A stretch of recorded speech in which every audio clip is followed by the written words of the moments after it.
the war began, World War II,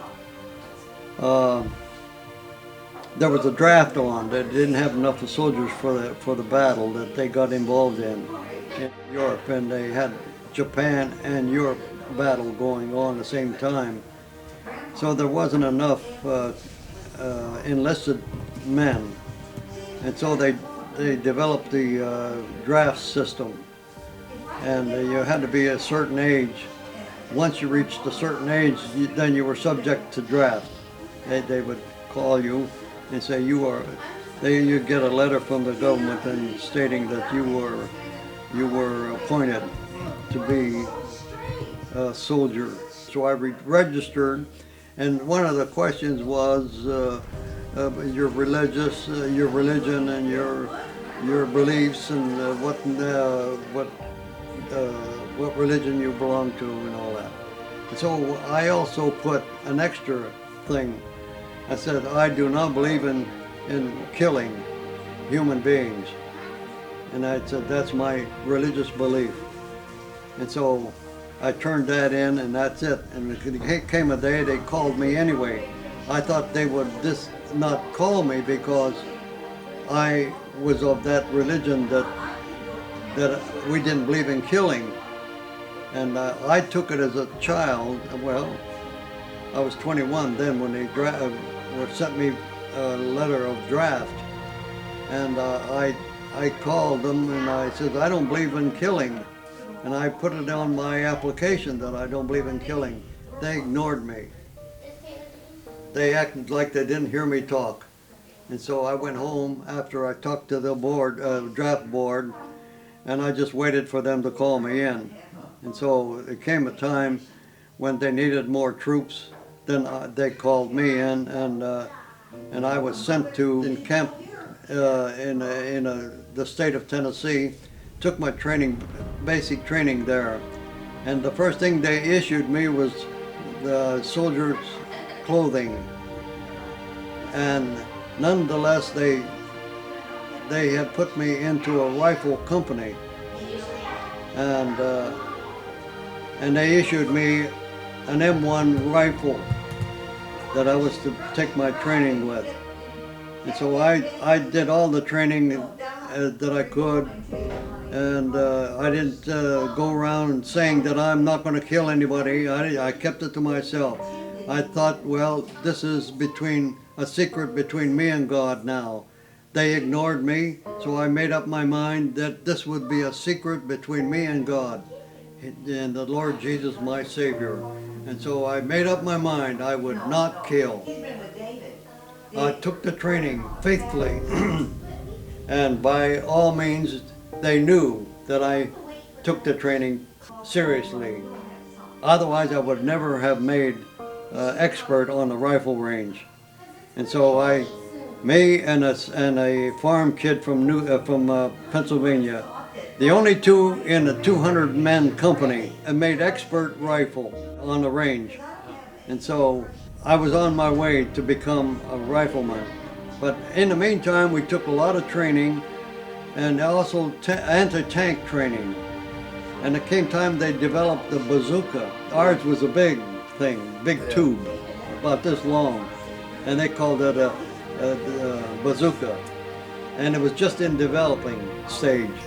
But they issued me one of those bazookas. And so one day we went on a field demonstration to show the division what this bazooka would do.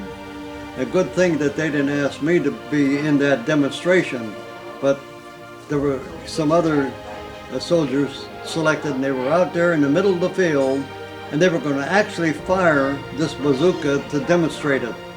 And so in front of the whole division, we were all out there away from where he was going to fire this, and it was put on the man's shoulder and went right by his face.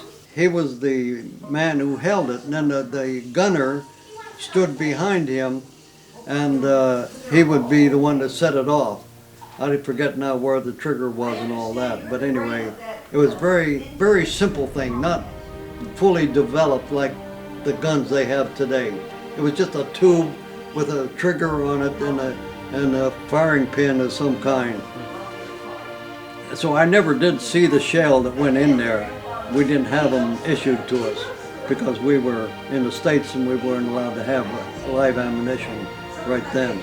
But anyway, as they were putting this demonstration on in front of the division, or an infantry division, and the command went to fire, and the man pulled the trigger and it exploded in this man's face and he went over dead.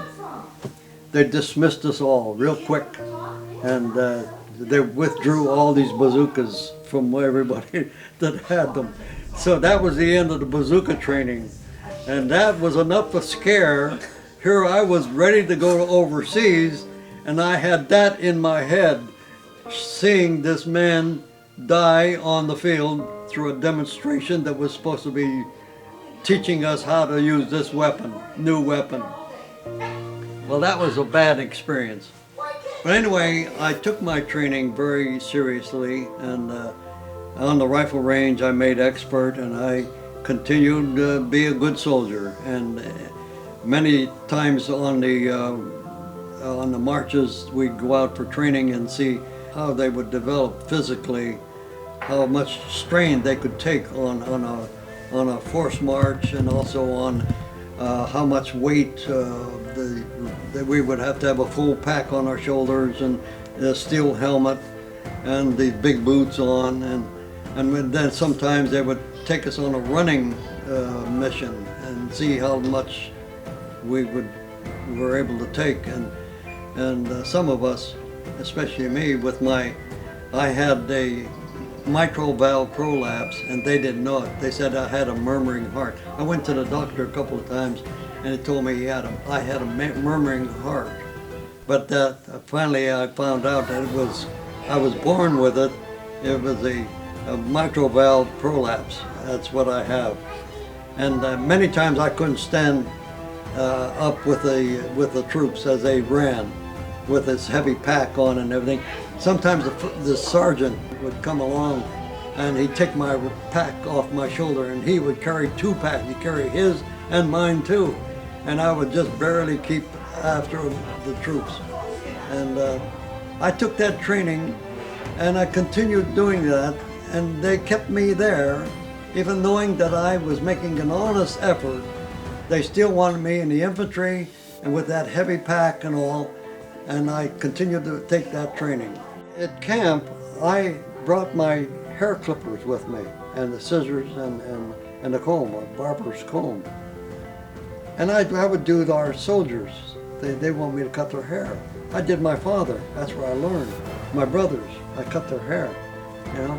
And so I thought I'd bring it with me as a soldier. So I brought them.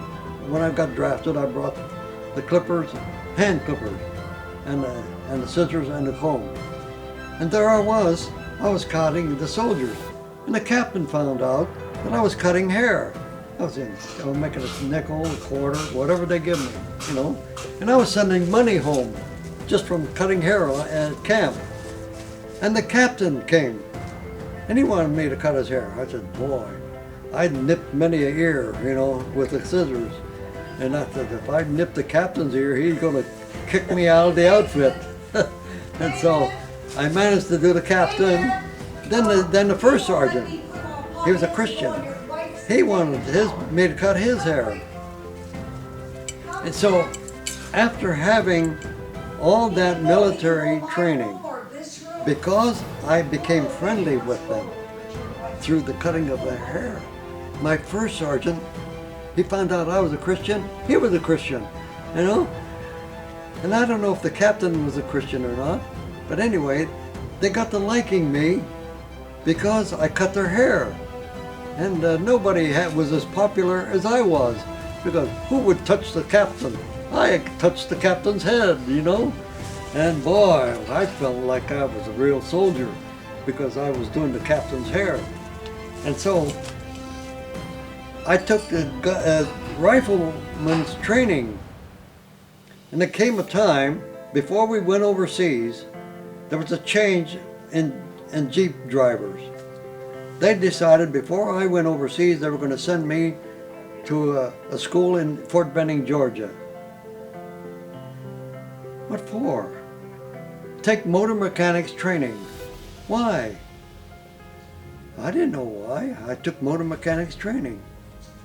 So when I came back to camp, I left Fort Benning, Georgia. That's where they had that mechanics training. I went back to my camp in Tennessee, and the first sergeant, we were getting ready to go overseas. And the first sergeant, for some reason, why there was a vacancy for a Jeep driver, and we still had some more time in the States, and I was to go through some Jeep training now. I thought, well, why Jeep? And then he told me that I was permanent Jeep driver. So when I go overseas, I was no more a rifleman, I was a Jeep driver. How about that? Huh? A Christian first sergeant, liking me because I cut his hair, put me on a Jeep.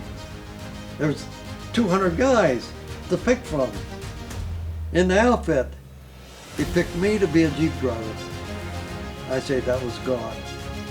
Took me away from being a foot soldier with a rifle to be on a Jeep. We had a gun, I had a machine gun, a 30 caliber machine gun on the Jeep.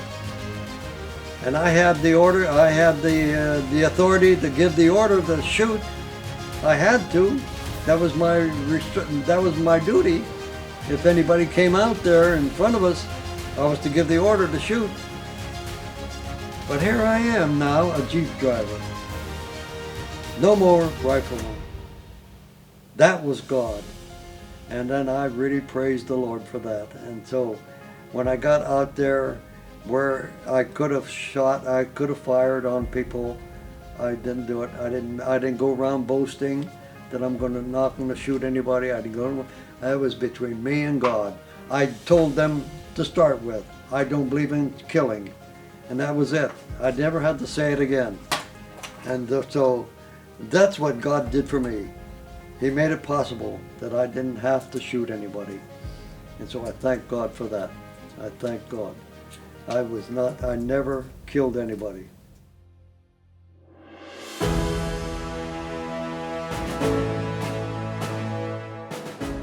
After all the training we had in the States, I was sent overseas. We went over in the biggest ship that the country had, the Queen Mary. That was the biggest ship that the United States owned.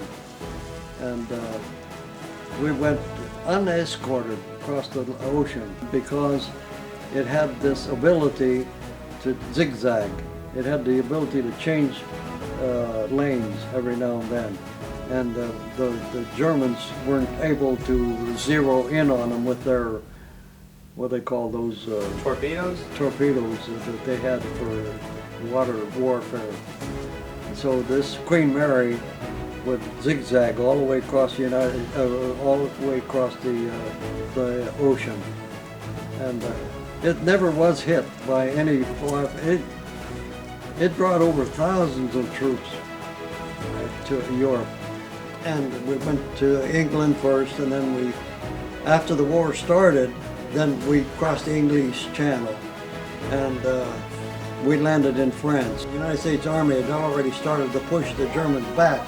And so when I landed, what we were doing as we entered France, they were already pushing out of France, and there were some leftovers, rear echelon that had been still in the woods, different places in France.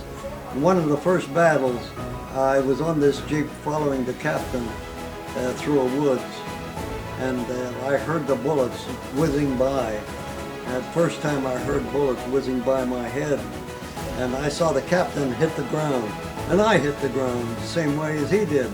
Then suddenly he gets up and he starts walking, and I wasn't wanting to walk behind him again. So, but there I was. These bullets were going, and I was actually trembling on the ground. My body was trembling. I couldn't stay still. I was so filled with fear. So finally I did get on my feet. I saw my buddies walking around in the woods there. I thought, well, everybody's getting killed. And so then the captain says for me to go forward with the Jeep. One of the soldiers got killed, and I was to pick him up and take him back to the first aid station. And here it was, the biggest man in our outfit, big, tall, a Texan. He was a big man, big, and he was the first man killed. And now I had to be the one to pick him up, and me and another kid, we went out there. And I was a puny, small guy, you know. I wasn't the big muscle man like this guy here. But I was a puny little guy, and there I was with another guy picking up this big soldier. And we put him in our trailer, put him in my trailer like a piece of wood, and brought him back to the first aid station. That was my first experience with a dead soldier. And it was terrible. It was a terrible feeling, but I decided, I'm a soldier, I've got to go ahead with the troops. And so after many times I found that as I put my confidence in the Lord, I knew I was going to be all right.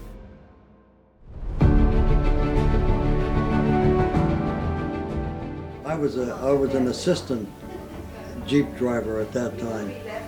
And so the sergeant who was in charge of the company Jeeps, we only had 2 Jeeps in the company, a rifle company. And so this sergeant, he was kind of a fearful guy.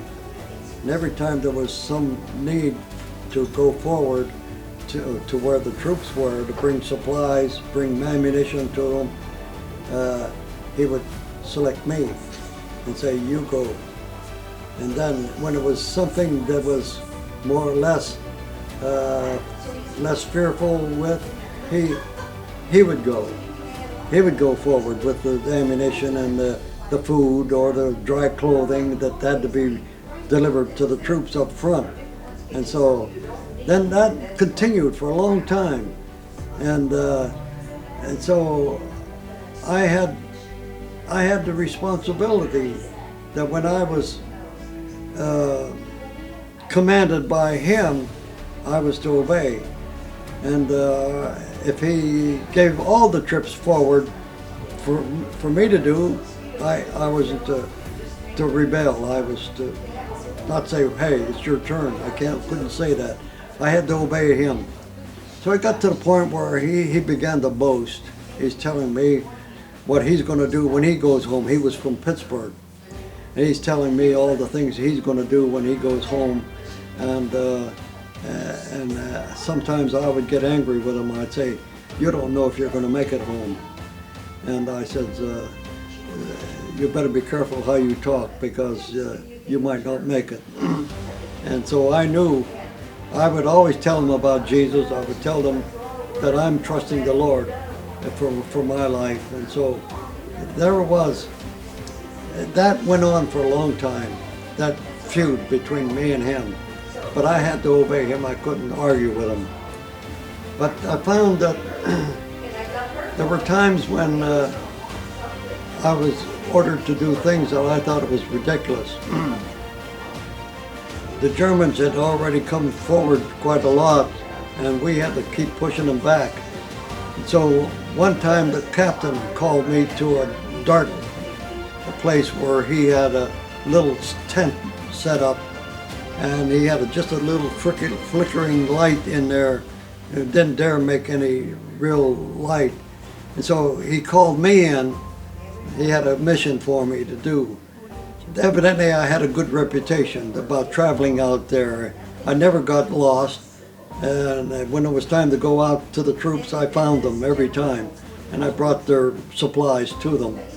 And we stayed back just a while, a short distance. But where the command post was, we would never go further back than that. And so the captain called me this time to come to the tent. And he was going to show me the supplies that I had to bring to the troops. Always had to have this trailer also, not only the Jeep, but it had a trailer to bring enough stuff forward to the troops. And so I was instructed by this captain, or no, it was a major. He was a battalion commander. He was a major. So he brought me in there and he told me, Tony, you can't have anything written on paper. No notes, you can't make any notes. Everything I tell you, put it in your head.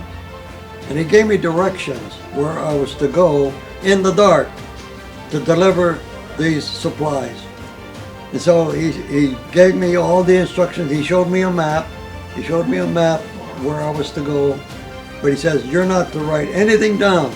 You're not even supposed to have a pencil with you. And so I had to put that all in my mind, everything I saw on that map. Like a tree here, you make a right turn. A barn, and where the barn is, you have to make a left turn. Or, you know, things like that. And so I memorized it.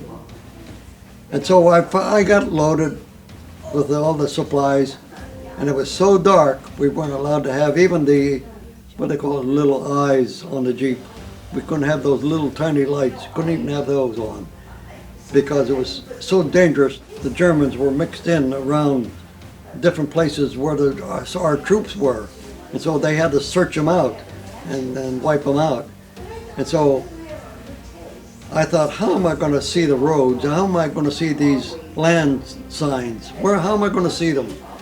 So I decided to put my assistant driver on the front of the Jeep. And I sat on the hood. And I thought, if he hits anything, I'm gone, you know. But I kept saying, to the right, to the left, forward, go straight, straight, straight, straight, left, right. And that's how we got where we got. And one time, there was a bomb hole in the road, and we just barely missed it. Then another time, one of the other Jeeps went into a hole, and we had to all jump out and pull that Jeep out of the hole. And so that's how we got to the troops. So I had a lot of experiences like that.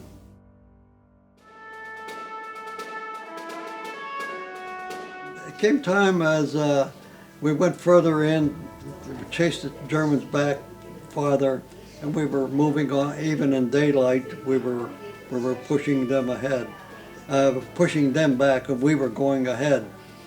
And there were some changes made, and the sergeant that was in charge of the Jeeps, he always took the assignments that he thought was easy. One day there was a need for a new captain up front.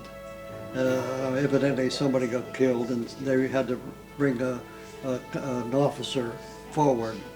And so he thought it was going to be a snap, and this sergeant that was over me, he took that trip to bring this captain up there to the front. And so it was daylight, and he took this trip, and the Germans had placed landmines to knock out trucks and tanks. And so this sergeant, taking this assignment, he made a big mistake, and it was my saving. He hit a landmine and was killed. He and this captain that he was bringing to command the troops, he and this captain were, the Jeep was turned upside down in the field, and they both got killed. And then I was in charge of the two company Jeeps, and I had to take all the risks.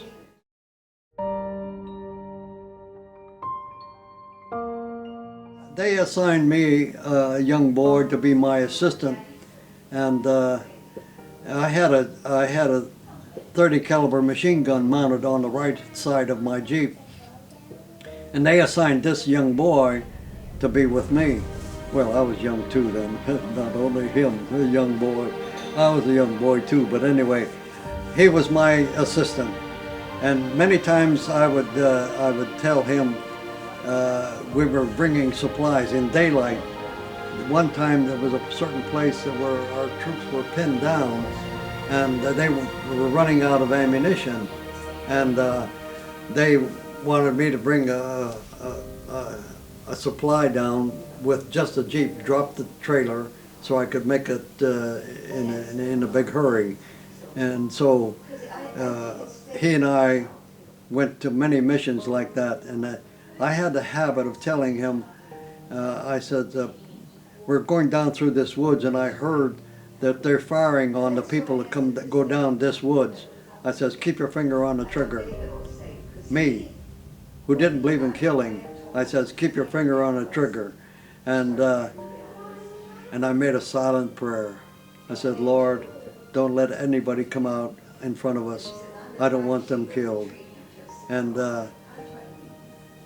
this very same place that I had to travel, the other Jeep, we had another new driver for that Jeep, and so many times he would go in missions like that, and he'd come back and say he was fired upon. And that very same road that I was supposed to go, he'd come back and he'd say he was fired upon, and he was just lucky to get out. And so here I was going down this same wooded road. It was just nothing but woods, and had to go down to this little town where the troops were that needed ammunition. Every time we went down, we never got fired on. The other Jeep would go the same road, and they'd get fired on. And so I said, Lord, I thank you. It was God protecting me and teaching me that I could trust Him. And so I was not responsible for anybody being killed by the gun that was on my Jeep.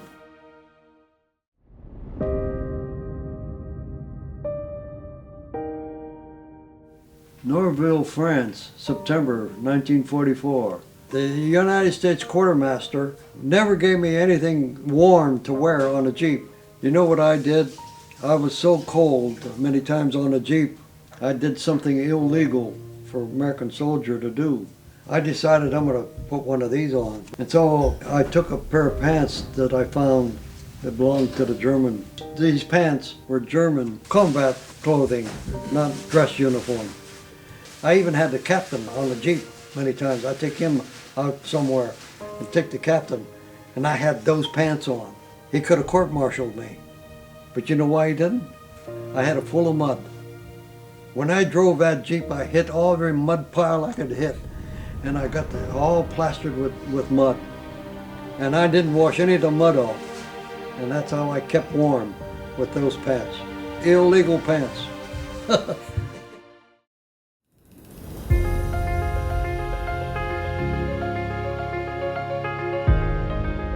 I was also issued an M1 rifle.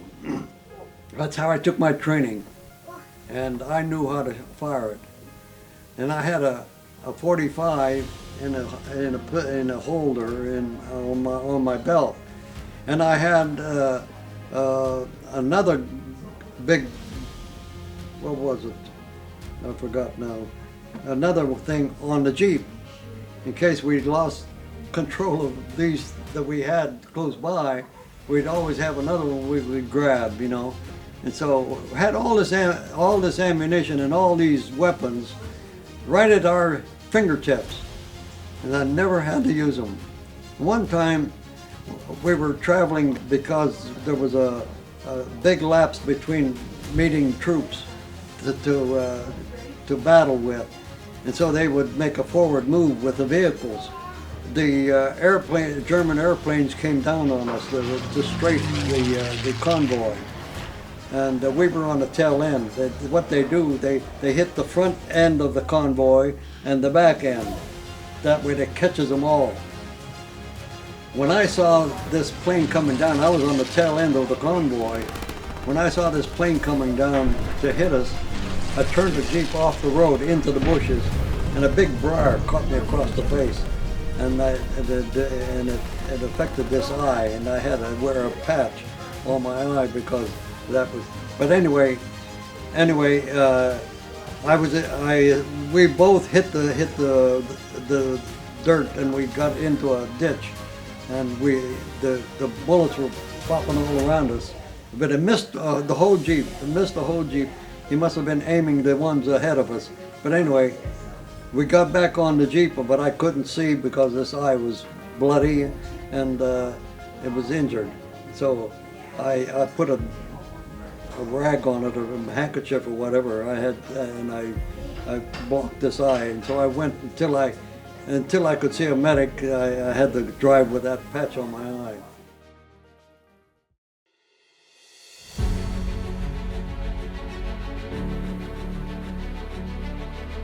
There was another time when they had to have added troops up front. They lost so many soldiers that went back to the first aid station, and so they needed replacements. And they didn't know who to get to drive. The rear echelon didn't know who to get to drive an old truck. They had a three-quarter ton, they call it. That's what we called it then. It was a bigger truck, bigger than Jeeps, and they could take about 10 or 20 soldiers on it. Had seats in there that they could sit down. But then they picked on me. They said, he's a good driver, get him. And so the captain sent me back to get this other vehicle with all these replacement troops on it. And the thing had a broken muffler. And here I was going up to the front with troops on the truck, and it sounded like a tank with a broken muffler. And I had to go down a steep hill to go into this town where the troops were pinned down. And I thought, well, how am I gonna go down there with this thing making all this noise? And they're not going to fire on me. They had big guns down there, and they could hear me up on the top of that hill, and so they could even see me on that road. I thought, how am I going to do that? And it was kind of dusk, getting dark, and I said, I know what I'll do. Just within my own mind, the Lord gave me the wisdom. I said, I know what I'm going to do. I know what tanks sound like when they're making turns and all. I know what they sound like. So I drove it like a tank. I made the motor roar. And just as I was at the edge of the top of the hill, I was supposed to make a dead right-hand turn, a left-hand turn. And this thing wouldn't turn. It was a kind of steering that didn't turn like a Jeep. And so I just kept going with my engine like a tank, making these little turns around that big that curve. And I made the most noise I could ever make. And there I was, I made the turn, and I was on down this hill, and I made it roar like a tank, And I thought, if they know this is a tank, they're not going to fire on me. They're going to go run and hide. So I got all the way down the town, and I dropped off all the ammunition and food and the clothing that they needed, and I was on the way back. I said, now they're going to get me on the way back. How am I going to drive this and make all that noise going back? And I was able to do it. And I made that noise going back up the hill, and nobody fired on me. So I thought, well, I outsmarted them. So that was an experience that I think only God put in my mind. And I really made that thing roar. And so I had a lot of fun even at that. Even in spite of the danger, I had fun. I told my buddies what I had done, and so they laughed about it.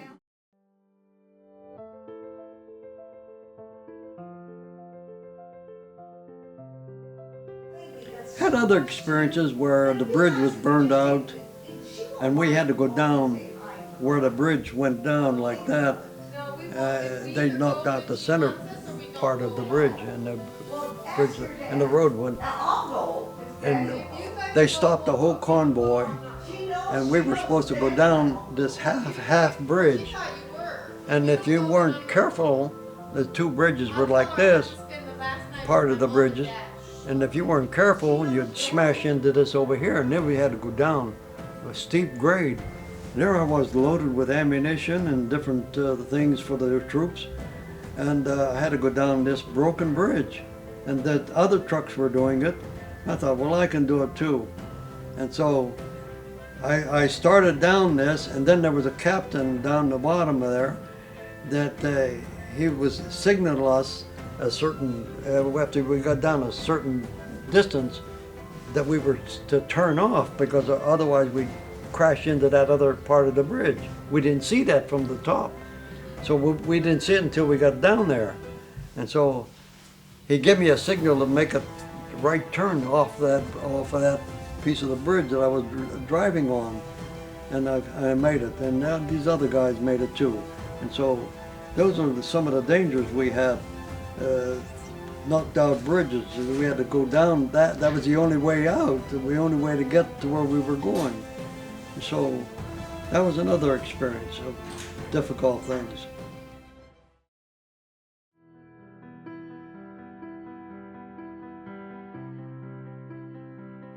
Talk about my Jeep. It had a hole in the roof.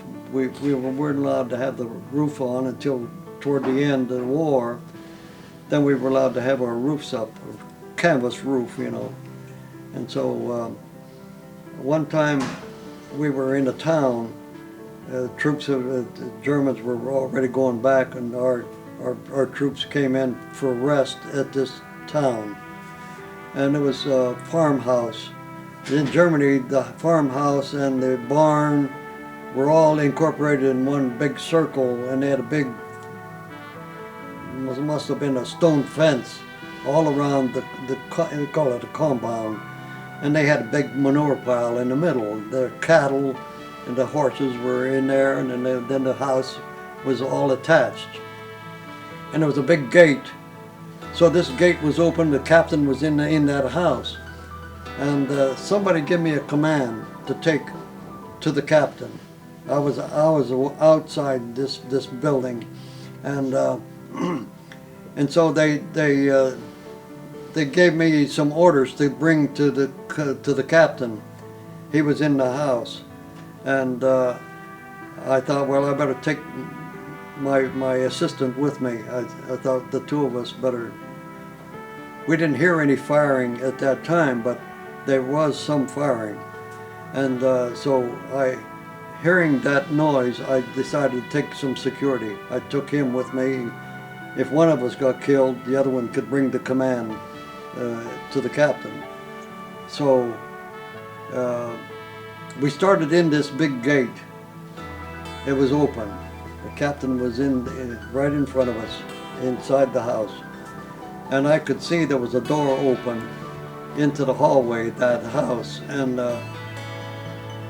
just something told me that we just started in that gate. I said, I feel we ought to run. We should run to that door. Let's run to that door. And we started to run as hard as we could. We ran. We just approached the door, and a big shell hit right in the center of that courtyard. It knocked us both in the door. Our helmets flew off, and we were on the floor. The concussion that we felt knocked us down in that door. Good thing we were that close. It threw us in the building. Otherwise, if we were out there on the ground, we'd have probably got some shrapnel, and we might have even been killed. But that was the hand of God.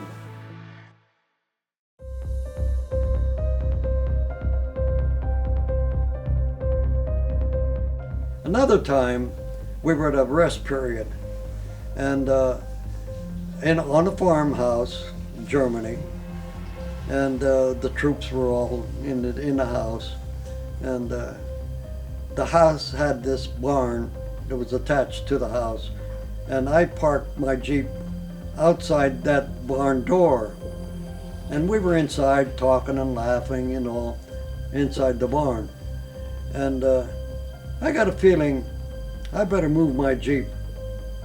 I says, hey, I'm going out there. There was no firing, no shells, nothing, no noise. I just had that feeling again. I said, I better move my Jeep. I told a couple of guys, I says, you open these doors when I say, and as soon as I get in, I'm going to bring the Jeep in the barn. As soon as I get in, slam them closed. So they had their instructions. So I got out there in the Jeep. I started the engine and I said, "Open up," and they opened the doors, and I gunned it in there, and they slammed the doors shut. They no sooner slammed those doors shut. A shell, I went out there, a shell hit the ground right there. And I went out to see after it was over with, right between the wheel tracks of the Jeep, there was a hole in the driveway. That Jeep would have been totally gone.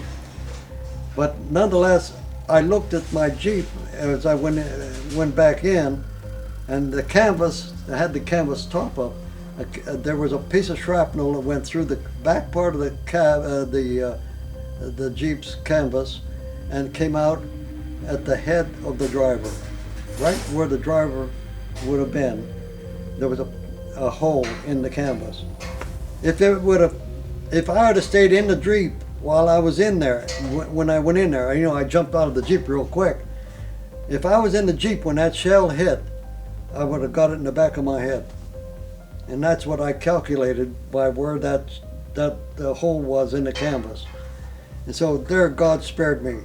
Not only did I save the Jeep, but God saved me from being killed with a piece of shrapnel.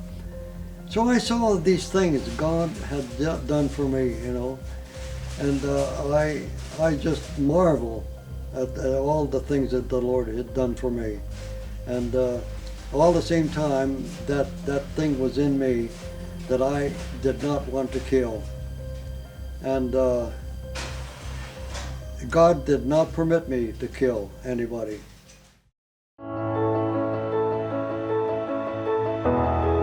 Well, many of our boys were going bald, and we had jigger problems too, the bugs that gnawed in your flesh, and they lived under your skin and made sores. If you scratched, you made a lot of sores from this. So I had a solution for that, and so I sent home for nail polish from my sisters. They wanted, I must have a girlfriend out there. I want nail polish.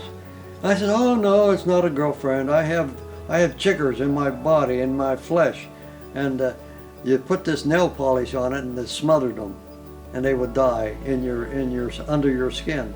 And all you do is peel them off, And so that's what I learned to do. And then all the other guys wanted some nail polish, so they began to send home for nail polish to kill the chiggers in their body. That was in the States. The hair, now because I was wearing this heavy helmet, I don't know if they're the same today. Are they padded today? They're Kevlar, and they have a little leather band on the inside. It has some give to it? Yeah, a little bit. Yeah. See, ours, it was down smack on your head, and it smashed your hair down tight. And the guys were losing their hair. And I thought, I don't want to lose my hair. I don't want to go home bald-headed. And so I decided I'm going to try something. So these guys were all putting up with their fancy stuff, from their sisters would send it to them. Their wife was sending this fancy stuff, this smelly stuff, and I didn't want that. So I thought I'd be smart.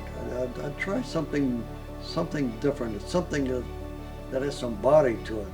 We had olive oil for salad at home, and I don't know if as a kid, maybe I did try some olive oil. Maybe when I was a kid, maybe I was putting oil to keep my hair down. That might have been the original idea where I got it. I was doing it as a kid at home to keep my hair slicked down. I was getting to the age where I was after girls. I wanted a girl who liked me. And if my hair was blown by the wind, it looked like a scuzzy kid. I wanted to look slick, have that hair down nice. And so I think that's where it started. That's coming to me now. And it was the use of the oil home that made me send home for oil. And my sisters sent it to me every now and then. And I don't know if I gave it to other guys to use or not, but I saved my hair. And when I came home, I had the full head of hair. And as other guys went home bald because of the pressure of the helmet. And that thing moved around. You know, it would work your hair. It would make your hair break off. And so, but mine, it was slick, and so it slid around easy, and didn't tear my hair up. You said the inside of your helmet was all slimy? Yeah, it was all sticky and slimy, and I didn't care. But here's what happened. We took a bath after we'd go on a rest period in the war. We'd come back a bit, and we'd go to get washed up. We'd go into the river and get washed up, you know. And so, yeah, we'd wash our hair right there in the river. And I'd have to put more oil on. So my helmet, we'd use the helmet many times when all we had was this thing that they would bring, this big canvas thing they still use those. The big canvas thing, they would purify river water.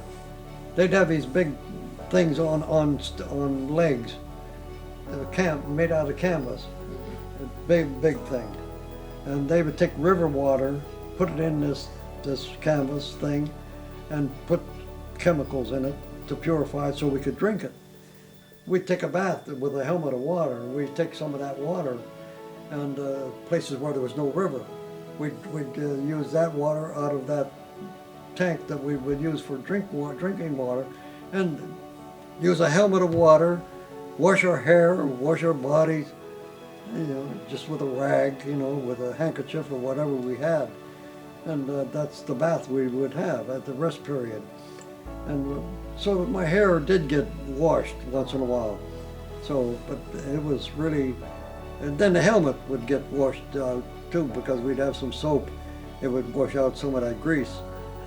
So it wasn't totally a loss. But anyway, we were clean boys. we had a way to get washed up, but many times we'd go for months without a bath. I had 3 years and 3 months in total, so I was in the States hardly a year. I was at least 2 years overseas.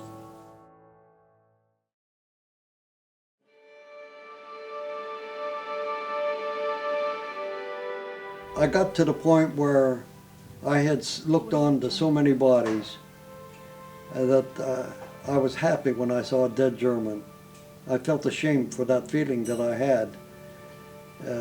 One time I sat on a tree stump, and there was a dead German right close to that tree stump. And I ate my lunch right there with that dead soldier, and I enjoyed it.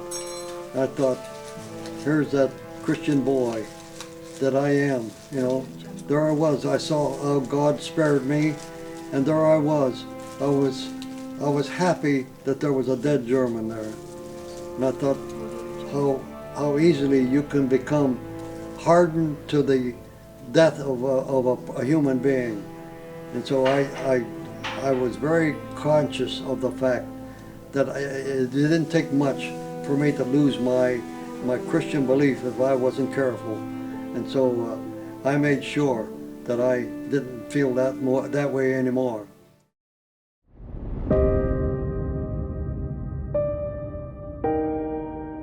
I had a physical ailment. In spite of all that God did for me, I began to have stomach ulcers. My stomach hurt like nobody's business, and I told the soldiers as we went into different homes, you know, after the people ran away, and the homes were all vacant. There were no people around. And we'd go into these homes lots of times. We'd eat our food, and we did drink our wine, you know. And so I told the truth. One friend of mine, I said, next time you go into a house, I said, if they have any wine, I said, I read the Bible. I said, The Word of God says if you have any ailments, you can drink a little wine for your stomach's sake. You know, it's in the scriptures, a little wine for your stomach's sake. And I said to the boys, I said, next time you go into a German home and you find there's some wine there, give me a bottle. I had a bad stomach, and I said, I can't eat the food. I said, I'm going to try and drink a little wine and see if I can get my stomach straightened out so I can eat the food. And so they brought me a bottle of wine. And I took a sip of wine, and I said, how could you drink this? I had never drank wine. And so I drank a couple of times, and I said, no, it's not for me. It's not for me. And it was just the hand of God, you know? It was the hand of God that worked in my life. It didn't permit me to drink. Many of our boys, they drank it by the gallon, you know, and they smoked cigarettes. I even tried cigarettes. I thought maybe that would help. It didn't, and I quit that. And so those were things that I felt were against my religion, my beliefs in Christ. And so I asked the Lord to forgive me for that. And so when I came home, I still had that stomach problem.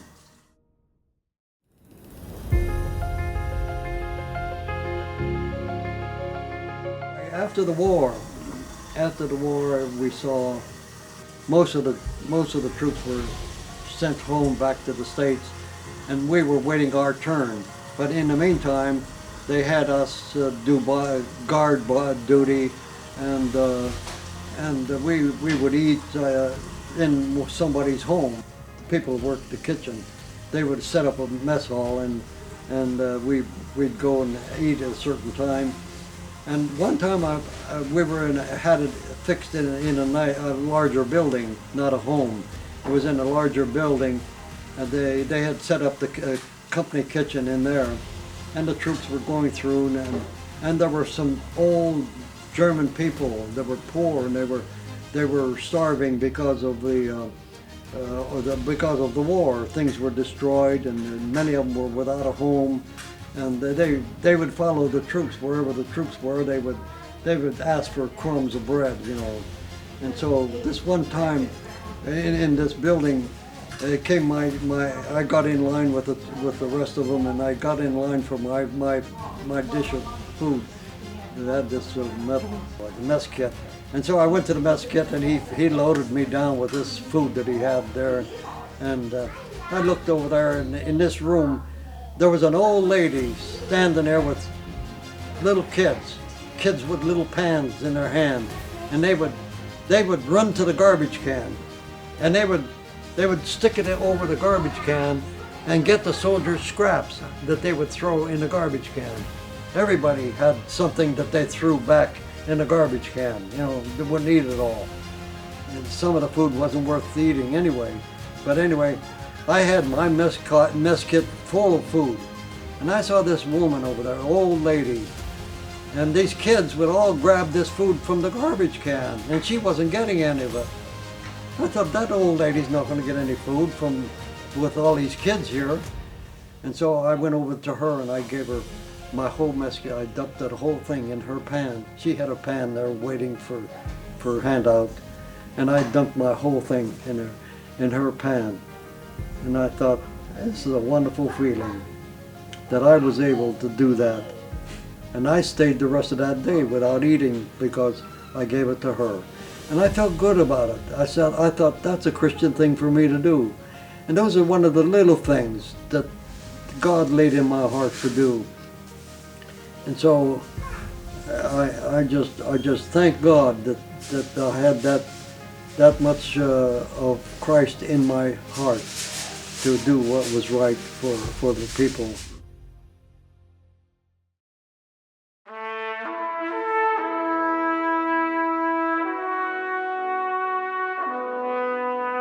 In the dark, I walked home from downtown. I didn't want to ride anything. I wanted to walk all the way home like I used to. And so I walked all the way up home, and it was night. Mom and Dad were in bed, and she had her window open. It was summertime. And I got under her window. I said, Mom, that's Tony. And then I heard her say, "Oh, Tony, Tony!" And the dad got out of bed, and they all come running. Kids that my brother and sister came out of the house, come running down. They opened that door real quick, and I flood in there. Oh, what a reunion! 3 years I hadn't seen them.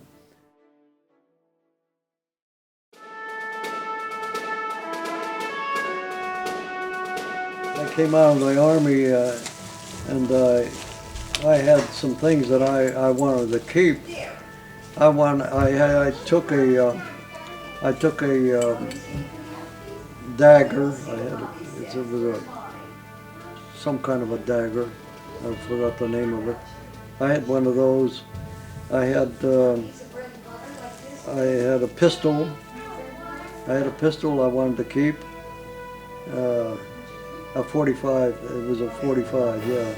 And I had several things that I wanted to keep for souvenirs. And not only those two things of war. When I got discharged, I had these things in my uniform. This was part of the uniform. I had all the uniform, and I had the hats, I don't know where they all went.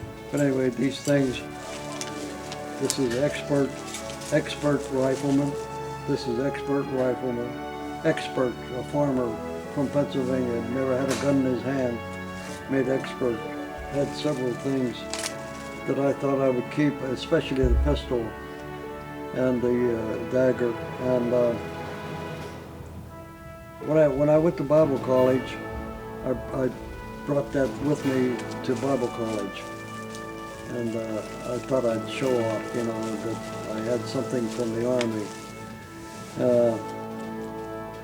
And there was a missionary, a brother, and he and his wife were going to go to Africa to be missionaries in Africa. He was a grown man, and a long time Christian. I think he was in ministry even before deciding to go in the mission field. And so I thought, he's going to have to go hunting sometime to get food enough to eat. I thought, well, I don't need this pistol. So I went to him and I said, "Here, I'll give you my trophy from the war." I says, "I wanted to keep this, but I'm going to donate it to you because you're going to Africa and you're going to have to hunt for your food many times." I says, "Here, you can take this pistol, and as a missionary, you're not going to kill people with it, but you're going to hunt. You're going to do some hunting for food with this pistol." So I gave it to him. And that's what I did with that. And I had other things I gave away, and I didn't. This I think is a good conduct medal, isn't it? You don't know what this is? I think that's a good conduct medal. I was a good boy. Yeah, here it is. Good conduct medal. That's what it is. I was a good boy. All because of Jesus.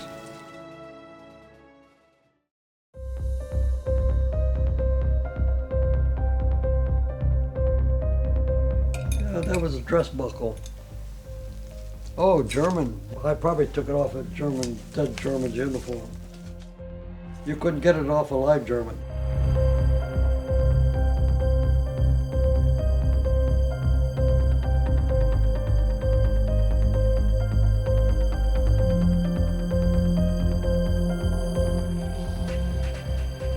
Yeah, they wear these on their hats. They have it on their uniform here, on their hat. Yeah, this is German uniform. What is this? Do you know? That's off of the hat, their cap. What was that, like maybe motorized or? Oh, I don't know. If it could be just common soldiers. And even the officers had something like this on their uniforms. The swastika.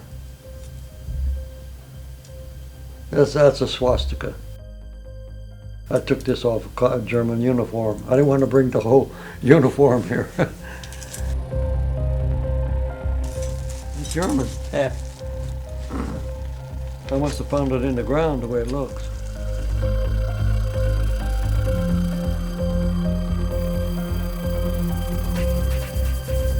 That must have been an old soldier to have a 1930 thing on his uniform.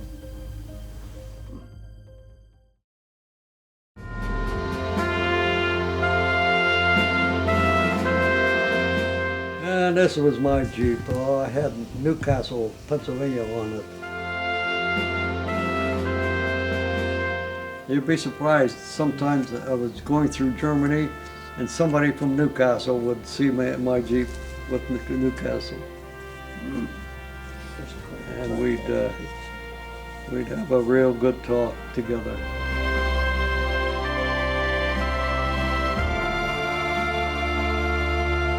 80th Division, 319th Infantry. The 1943 Tennessee maneuvers, I went out for a swim somewhere. Washing the Jeep here. July, September of 43. That was Camp Forest, Tennessee. I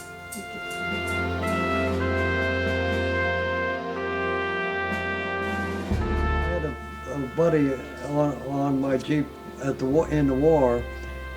He was from Philadelphia, Pennsylvania, and he stayed on my Jeep until the end of the war.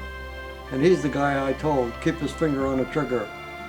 And I said, and don't hesitate. And at the same time I prayed, Lord, don't let anybody come out, so he'd have to fire on them. But Buddy Linus, see his name comes to me? That's way back, 1940. I remember his name, Buddy Linus.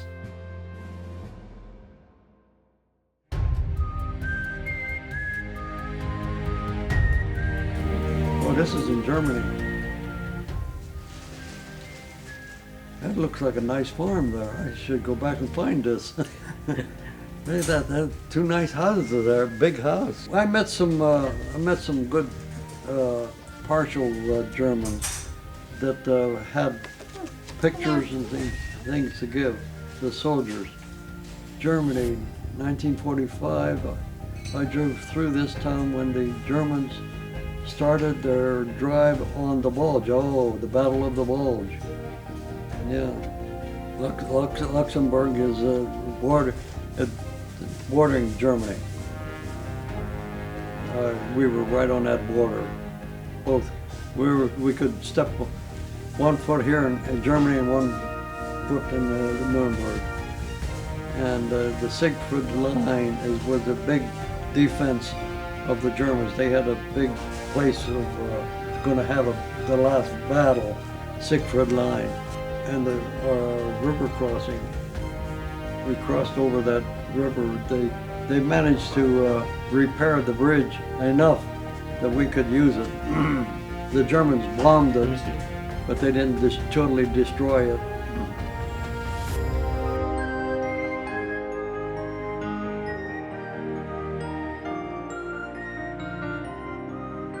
See, here it is right here, the Rhine River. The Rhine River is the biggest river in Germany. So they had put pontoon bridge. They put a pontoon bridge in there so the troops could cross that big river.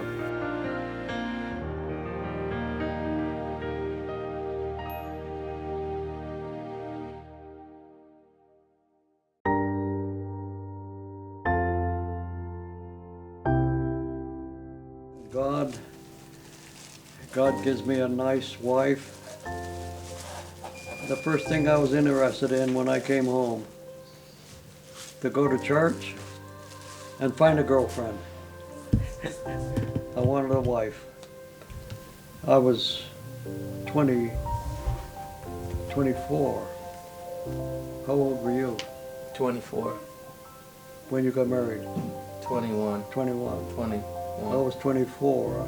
I would have got married if I didn't go to war. I would have got married at 21. Because I had a girlfriend, but I didn't have her anymore after I went to war. Oh, you want a story of my girlfriend? Huh? You want that? That's a little love affair. All right. This girl we went to the same church, and we were thoroughly Pentecostal people, baptized in the Holy Spirit. Her mother and father and brothers went to church. We went to my family went to the same church. We were born again Christians. Believed in not only being born again, we believed in being baptized in the Holy Spirit with the speaking in other tongues. And there was a spirit of revival going on at that time in this area. A great influx of people being born again into the churches of that day.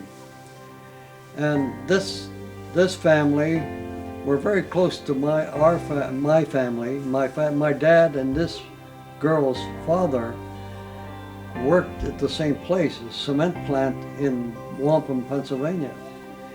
And through the parents, the family became friendly. We associated, was real friendly with the whole family. Their kids, with my folks' kids, very friendly.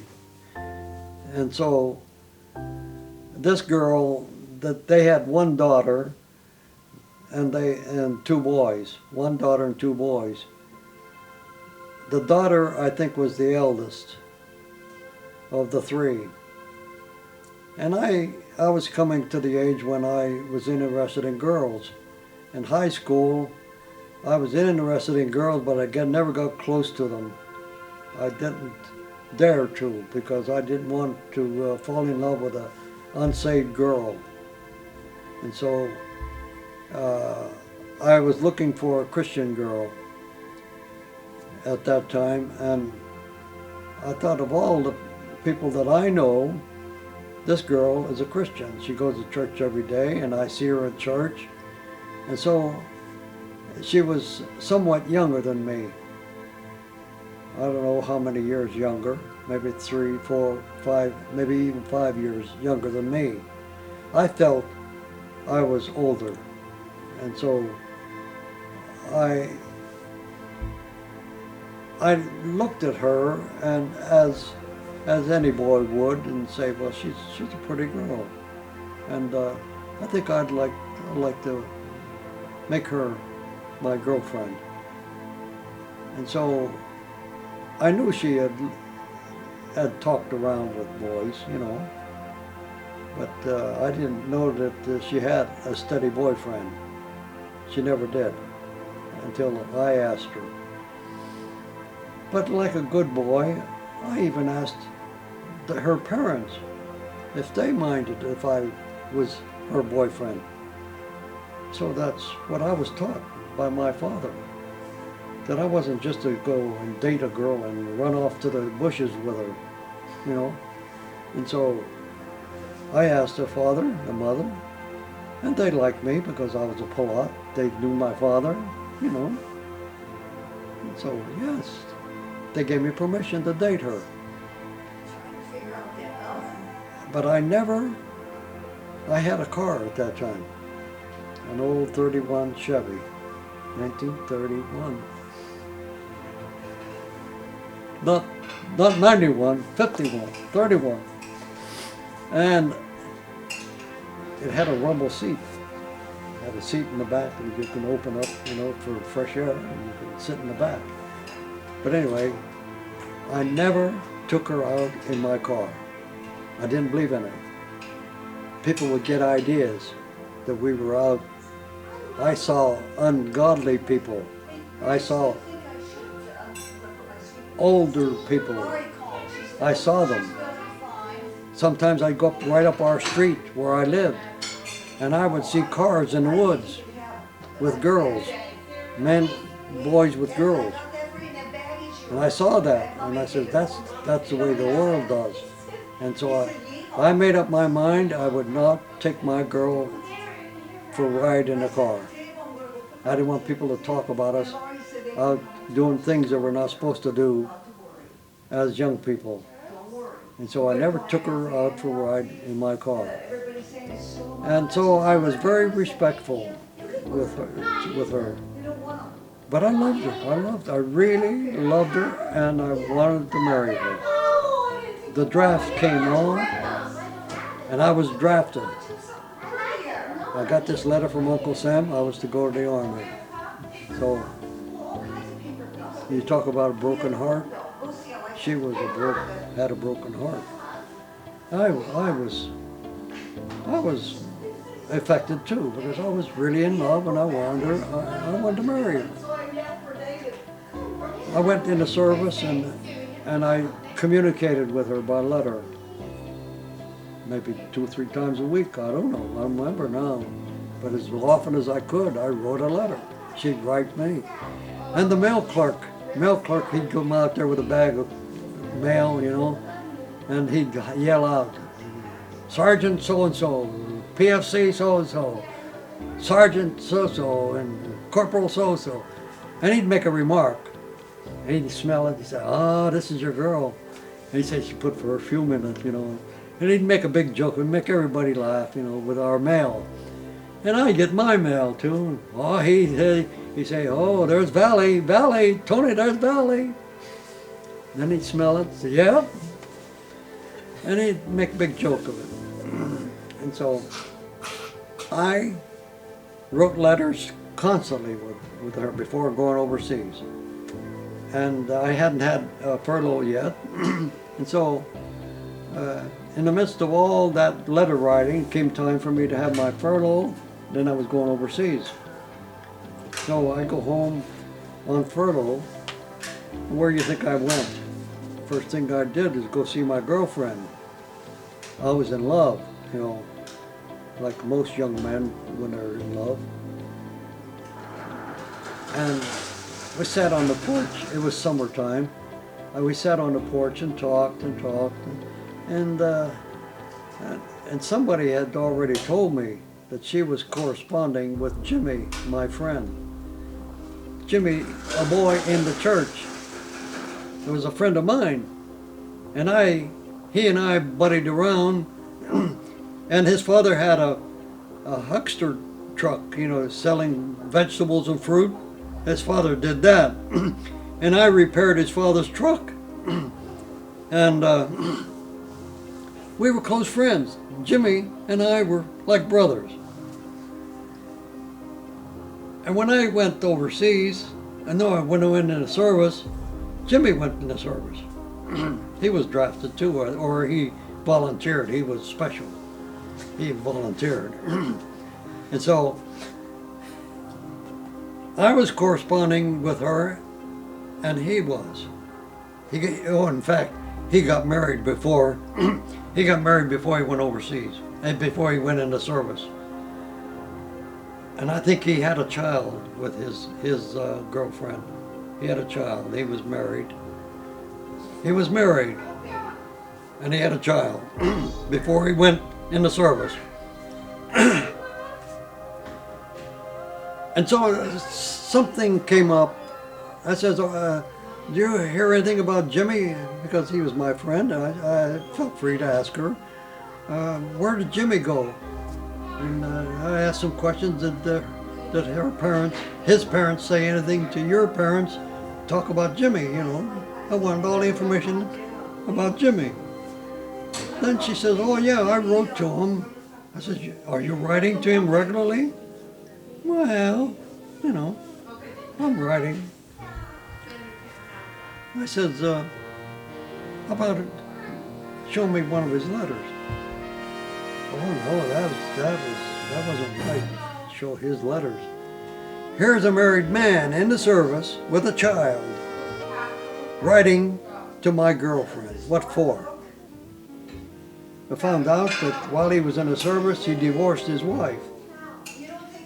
While he's in the service, he divorced his wife. He must have come home to do that. And he starts writing to her. And she wouldn't tell me anything. Oh, we're just friends. We're just friends. he's lonely. He comes home from for furlough, and I talk with him. I said, well, can you show me one of his letters? I'm interested in what he writes about. She wouldn't do it. Here I was home on furlough. I says, hey, I'm going overseas when I go back in from furlough. And you're not going to show me one letter? And she denied. There's nothing between us. I says, well, why won't you show me one of his letters? I don't want to. Okay. I said, you either show me, I got to the point where I had it. I wasn't going to beg anymore. I says, either you show me one letter and I'll be satisfied, or I call it quits. You can forget me. And I wanted to marry her. And that was hard for me to say. I said, either you show me one letter or it's quits. No, I can't show you the letter. I said, I'm going in and say goodbye to your mother, then I say goodbye to you. I went in the house, I said goodbye to her mother, and I says, I'm finished with your daughter. She wrote to Jimmy, and she won't show me a letter. Goodbye. Off I went. Never saw her anymore. And he married her. You know, he died not too long after he married her. He died. I never got to see Jimmy when we come out of the war. He died. Now, that was her. I go to the Assembly of God Church over here after we moved here, and the Assembly of God had a big Christmas program, you know, with the stage all set and everything. And her brother was there at that showing of this Christmas program. And after the program was over, we got out into the lobby of the church, and we began to talk with different people we knew. And David was there, and Laurie, and my wife, my grandma was there, and her brother comes up to me. He says, come over here, I want to show you somebody. I thought, who's he got that wants me to see? I never thought of it. I says, I wonder who he wants me to see. And he's snickering, you know. What is he snickering about? Come on, I want to show you. I want you to meet somebody. Here was Valley, my former girlfriend. And they thought I was going to, I don't know what they expected me to do, you know. So I said, oh, hi, how are you? And I shook hands with her. I didn't kiss her. I shook hands with her, and that was it. And then I walked away. They expected me to hold a big conversation. They were wrong. But anyway, I have nothing against her. Now I heard that she was in a rest home, and I don't know if I heard that she died or what. I didn't follow. She's still in town. Was still in town here, and I've been in California and had all my kids. I come here to do a work for God. So there it is. There was a girlfriend that I had that I was serious with. It wasn't God's will. That's it. And that was the end of it. I don't regret it because I took a stand. I took a Christian stand, and she wasn't honoring it. And I think every young man should have a Christian standard that he lives by. And the woman, we girls, should have a standard, a Christian standard that you live by. And God will provide. He'll provide the proper person for you. And that's what I believe in. God is a great God. And His desire is to have us be a Christian, good Christian and be an example to the rest of the world. So that's my story. I have given you two the story I never told anybody.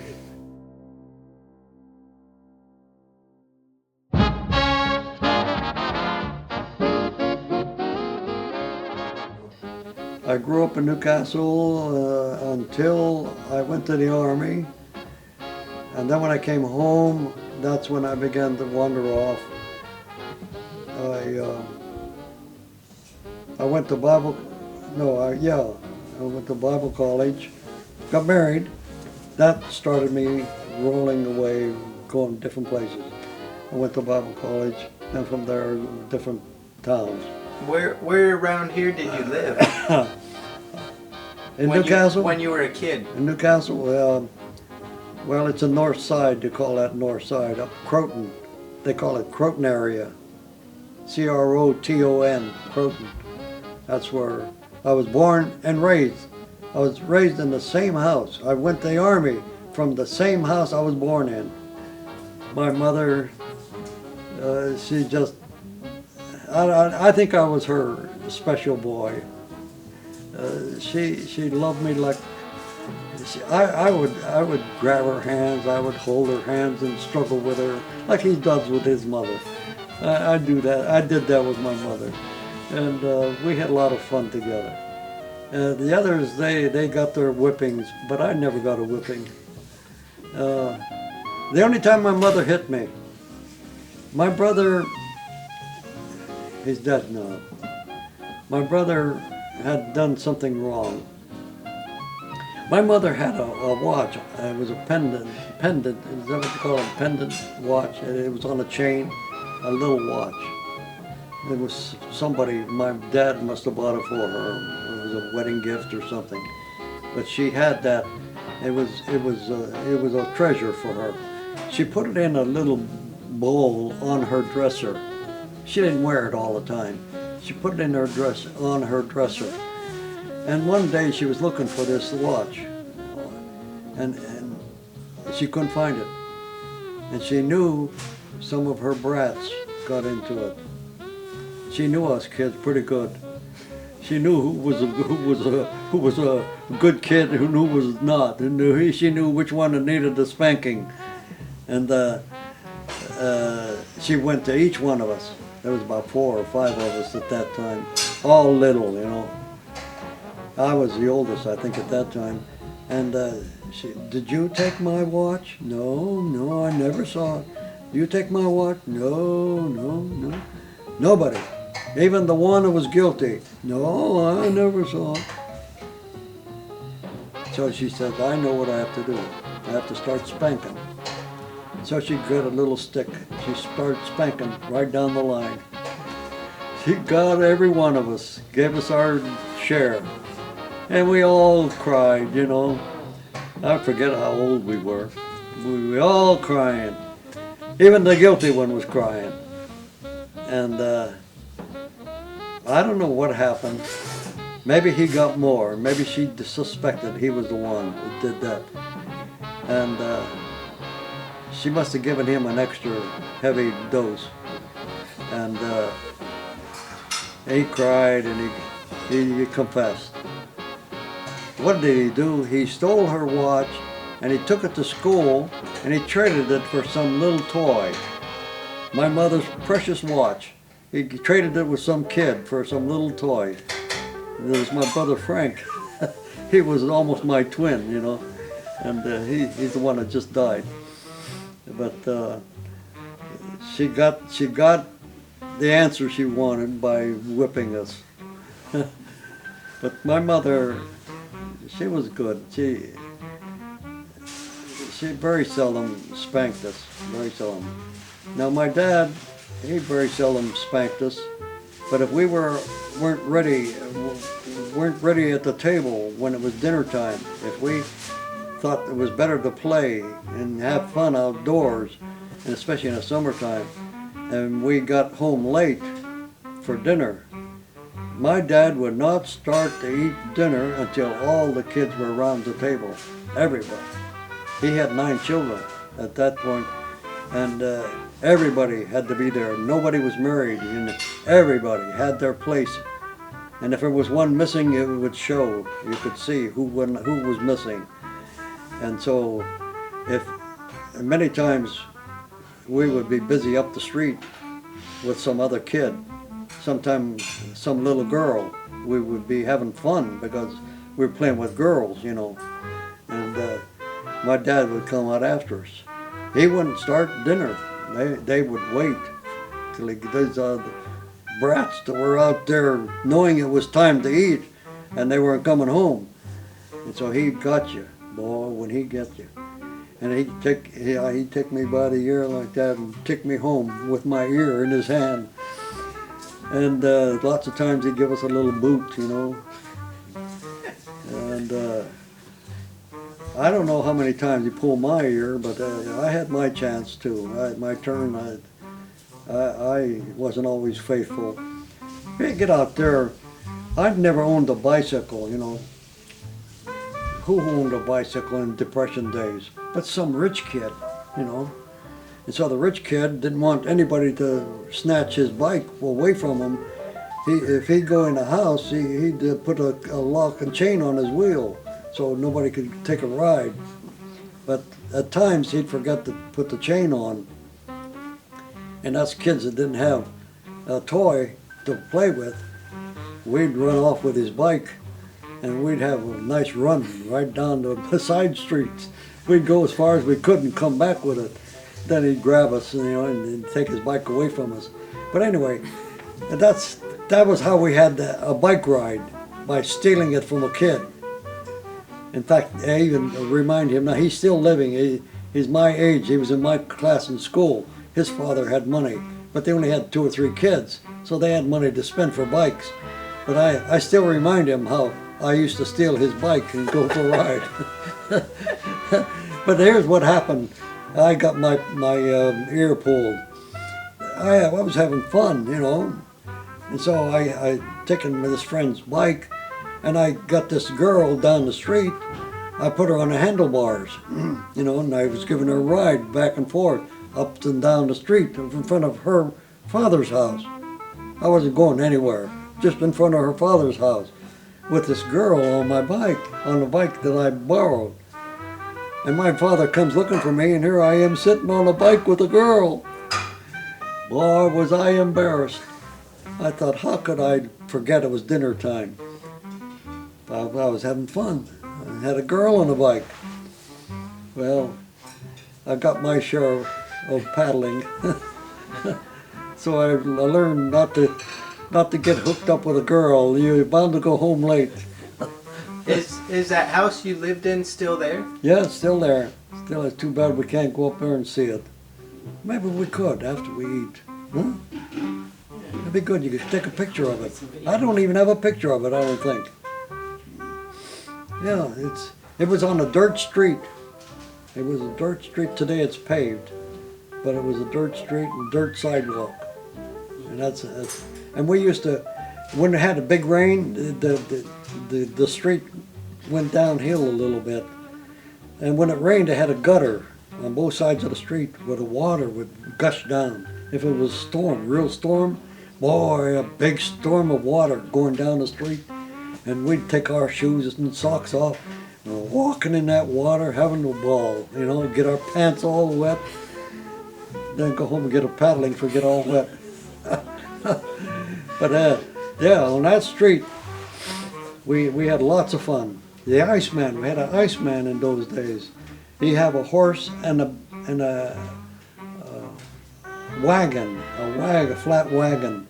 He'd buy big 500-pound chunks of ice, and the ladies of the house would have a ticket with 25, 50, 75, 100. Not 100, it wouldn't be that one. How many pounds of ice they would want this Iceman. He's coming up the street, and he has an ice pick. He cuts out this big chunk, out of this big chunk. He cuts out a chunk of ice according to what this woman has stationed on her window, this ticket. She have a ticket up that says 25. So he'll chop out a 25-pound piece, supposedly. He probably get a 20-pound piece and give it to her for 25. Yeah. And he made money that way. So that's how they had their ice box. That's a refrigerator. They called it ice box. This iceman would come up with a chunk of ice and sell it piece by piece to every house. But anyway, that chisel, that pick, that ice pick, while he's chopping, it's making little slivers, and all the bottom of the wagon have all these slivers of ice. And we kids in our bare feet wanted to run after this wagon. Yeah, the horse, you know, the horse would go up. He'd keep going up, and while he's going up, he's busy watching the horse, and we're hanging on the back tailgate of this wagon and reaching in with one hand and holding on with the other and trying to get some of those chunks of ice to put in our mouth. And so that was the Iceman of that day, and we had fun just going after the Iceman to get the little chunk of ice so we could chew on it. Talk about ice cream, that was ice cream for us. Those were fun days, but we were poor. Our shoes would wear out, Depression time. My dad had pieces of leather that he took home from the job he had at the plant. The belts that run the machinery were out of leather in those days. Today there are different materials, the belts that run the machines. But anyway, my dad, as a repairman, when he'd repair a belt for the company he's working for, there was pieces of belt that he'd have to cut off to make the splice. And he'd bring home these pieces of belts, leather belt, and we half sold our shoes. When they couldn't buy new shoes, so he'd repair our shoes with that pieces of leather, and that was making new shoes for us, so we didn't have snow and ice going into our toes. That's what we had to put up with back in the Depression days when we were very, very poor. One pair of pants for school, and that was it. One pair of pants. My mother would make our shirts. She would buy goods and make our shirts. She'd make my sister's dresses. She'd have a foot pedal sewing machine, and she'd make these clothes. That's how we lived.